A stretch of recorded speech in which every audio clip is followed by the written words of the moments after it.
guiding teams in the right direction.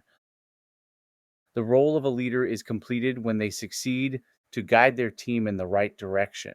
But it starts with the analysis and evaluation of your team members. This involves a holistic understanding of their personal interests and goals and how they align with your vision.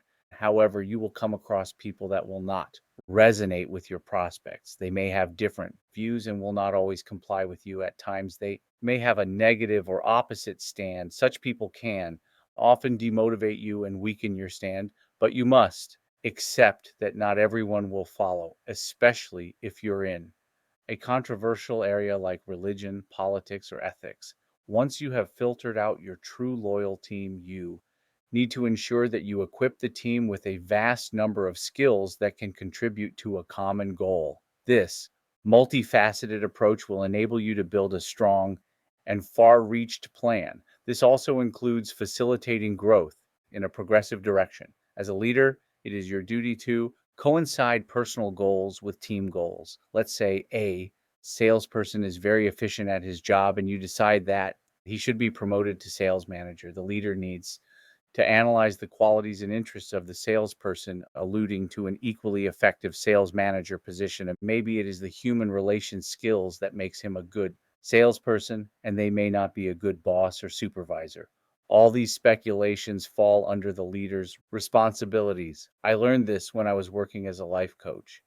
When a home-based entrepreneur had approached me, her constant worry was despite her elaborate investments in tools and everything, her work process wasn't seamless. After much analysis, I realized that she was not hiring the right house help for each job. Everyone was doing everything. So it is important to assign relevant tasks to each team individually.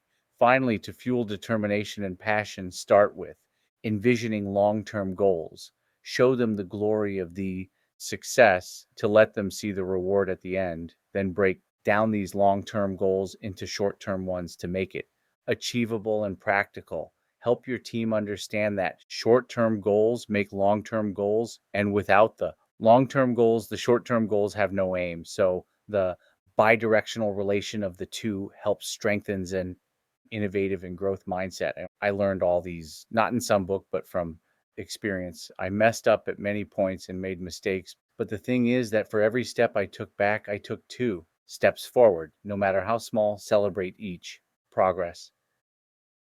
Chapter 6, Abraham Lincoln.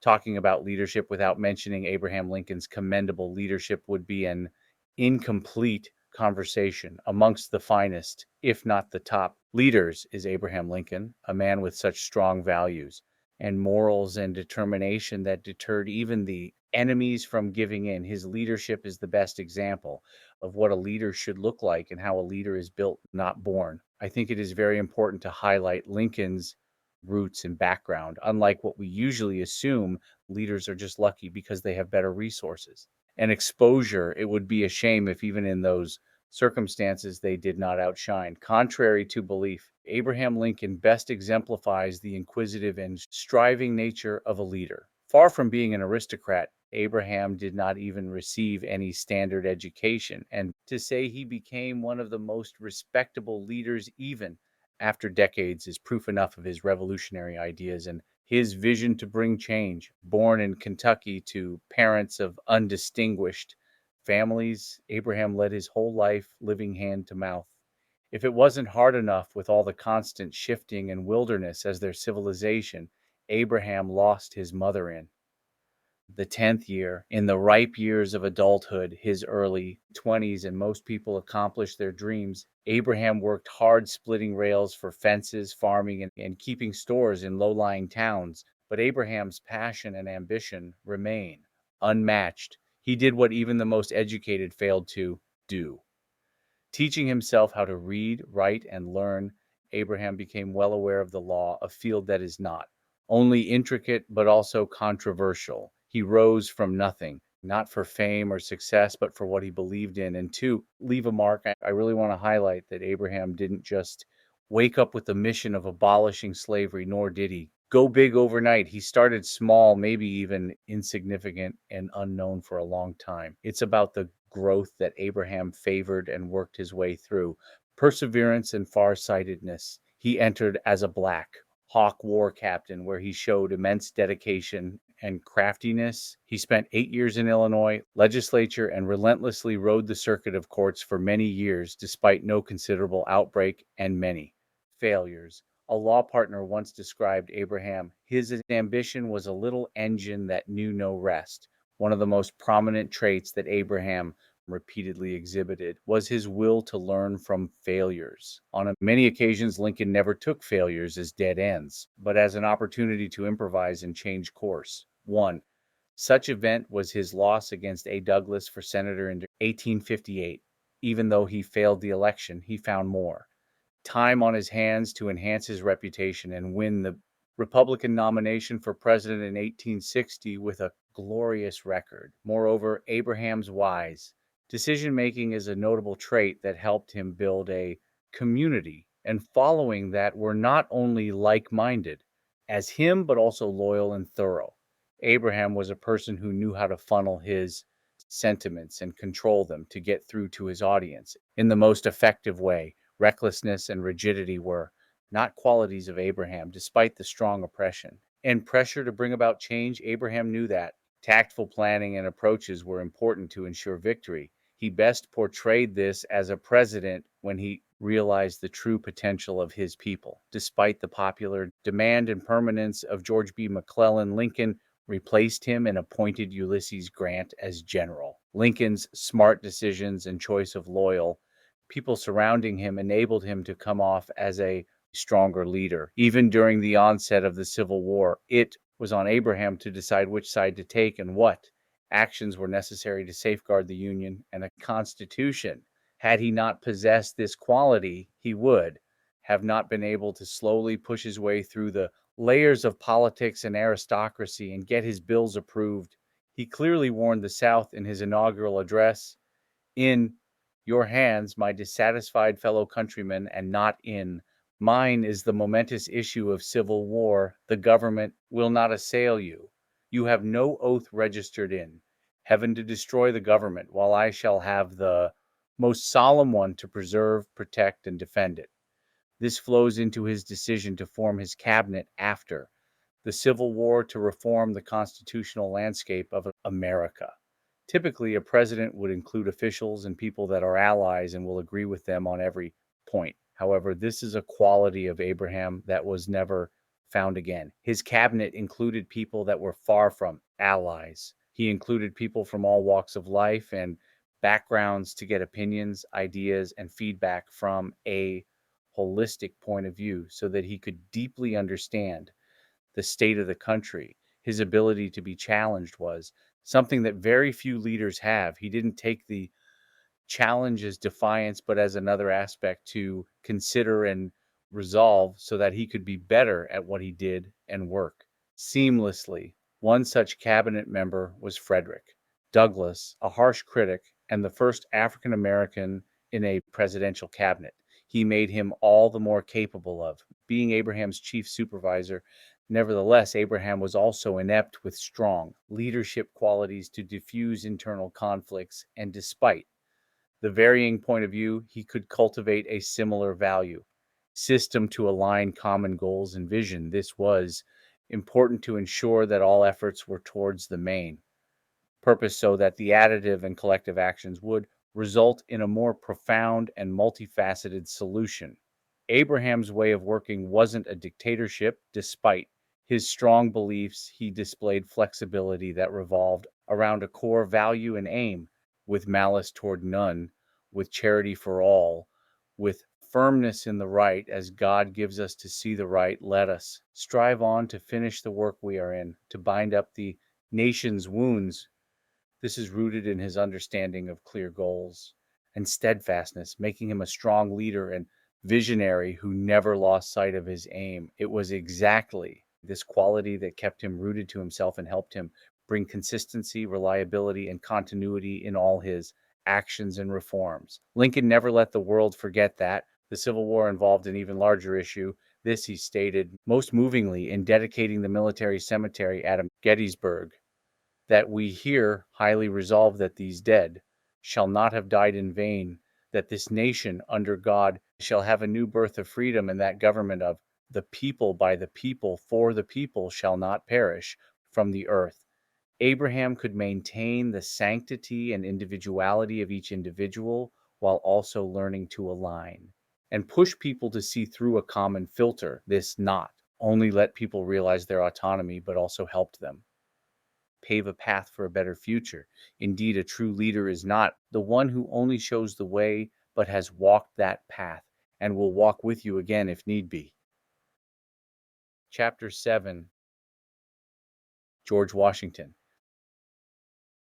The leadership qualities of George Washington have brought not only the American struggle for independence to reality, but also shaped a developing nation that later emerged as the fastest and the most powerful nation on the world map. Therefore, in my opinion, without discussing the depths of the personality of the founding father of America, it is hard to justify the discussion on leadership, the utmost struggle of George Washington to fight against the mercantile policies of the British colonizers and to stand tall in the time of war opened new doors for the American people. His remarkable quality of taking calculated risks and getting things done without compromising on the quality standards gave him a unique aura. The early life of George Washington. It is significant to understand how he rose to power, what education he received, and what family he belonged to. Contrary to most of his contemporaries, he did not receive formal education. He was born to a farmer family at his family's plantation at Pope's Creek in Westmoor County, Virginia. His father was a planter as well as a county judge. George Washington spent his early life with his family. He received a private education during his early childhood days and had no exposure to school or college. Despite having a limited formal education, his ability to pursue knowledge as a lifelong passion gave him a higher rank. He kept moving forward by applying the tactics of self learning. His drive to read and write made his progress possible.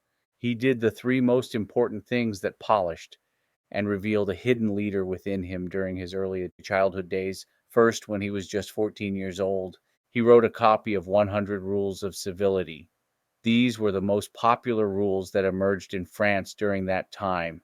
They helped people to learn basic civil decency. When he rewrote them, he was able to uplift his knowledge of the importance of a good company and the basic decency, which is needed to flourish as a person. This helped him undergo significant development in his character, making him a great leader and reformer in his adulthood. Second, he sought guidance and companionship to propel further, which is why, after the demise of his father and mother, he established close ties with his half brother, Lawrence Washington. His brother had been educated in England. Due to his brother's growing powerful influence, he made his position in a world that was quite distant from him. He collected the experiences that helped him become a part of the Virginia gentry. Third, he understood the importance of good relations with learned and influential people. He established a close bond with the Fairfax family members who helped him teach math and science and morph him into a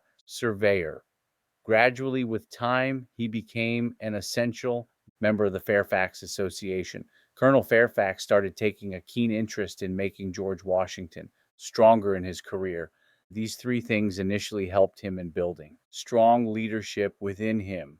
Like many other early Americans, Washington was also trapped in the transatlantic trade of his time, including the trade of enslaved people from Africa. He inherited 10 enslaved people from his father when he was just 11. Afterward, he grew his slaves to 500. Moreover, when he married Martha Dandridge Custis in 1759, she brought around 84 enslaved people as her dowry share. However, with time, especially after the Revolutionary War, George Washington changed his views regarding slaves due to economic and moral concerns. Though he never publicly advocated abolition, he abandoned around 123 slaves of his own will, making him a distinguished leader. George Washington and his revolutionary ideas.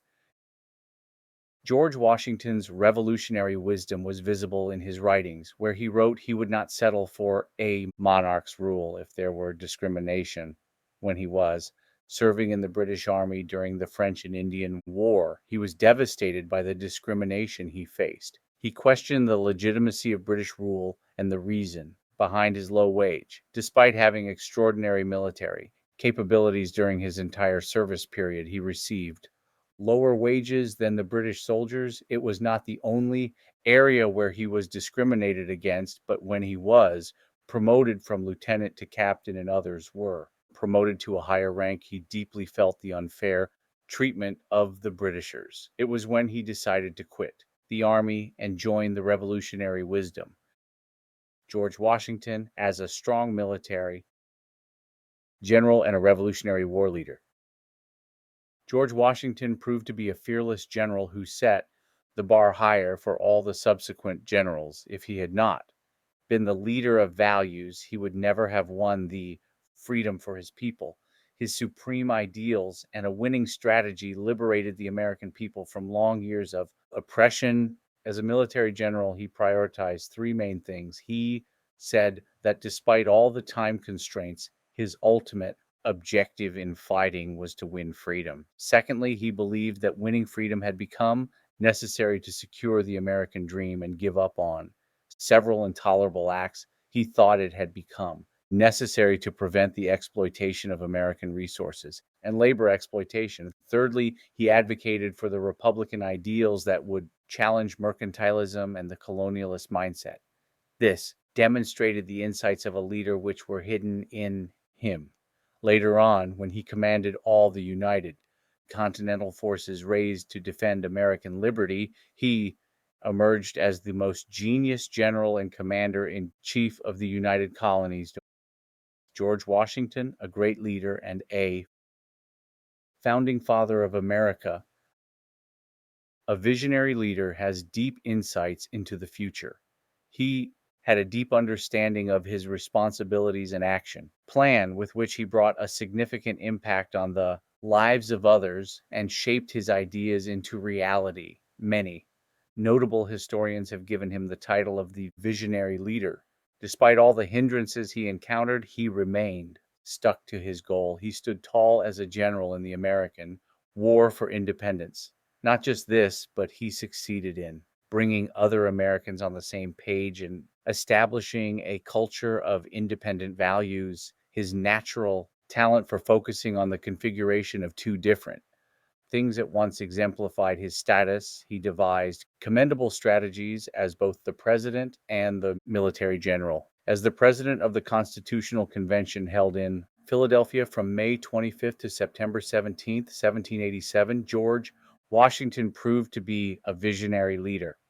Due to his extraordinary leadership skills, outstanding character, and ideas of constitutionalism, he became a preferable choice for the delegates of the convention, despite having less formal education than many of his contemporaries. He demonstrated his intellectual leadership capacities by becoming a leader of the convention. According to Dr. Glenn A. Phelps, professor of political science at Northern Arizona University, George Washington's writings reveal a clear, thoughtful, and remarkably coherent vision of what he hoped the American Republic would become. His extraordinary leadership capacities forced him to shape clear philosophies and notions that helped give life to American constitutionalism, which became a major reason for the convention's success. It also enabled him to utilize his conversation skills to acquire the delegates' confidence and pave the way forward to establish the world's most inclusive government, set up and recognized democracy. George Washington was elected twice as a president of America. At the time of the independence of America, he had a choice to become an American monarch, yet he preferred becoming a president as he aspired to establish a society based on pure democratic ideals. He was already a famous person in America due to his leadership strength, which he had proved earlier. Moreover, the American people were familiar with his democratic ideals and consistency in his approach, so they anonymously chose him as their leader. Later on, he proved the strength of his futuristic vision for both long and short term goals through his work for establishing a union, strict compliance to the constitutional ideals, and developing a uniquely American character. Another ideal that shaped a great president in him was his work towards establishing a Republican government that gained the strong confidence of the public. He did everything in his capacity to empower the people, from the grassroots level by taking industry, commerce, education, and other infrastructure development to new heights, just like every star leader does. George Washington as a man of values. Despite all the things that were in fashion and fitted the preset norms of early American society, he chose what he thought was right for him. He stood against all odds that came along his way. One of the best examples in this regard was his marriage.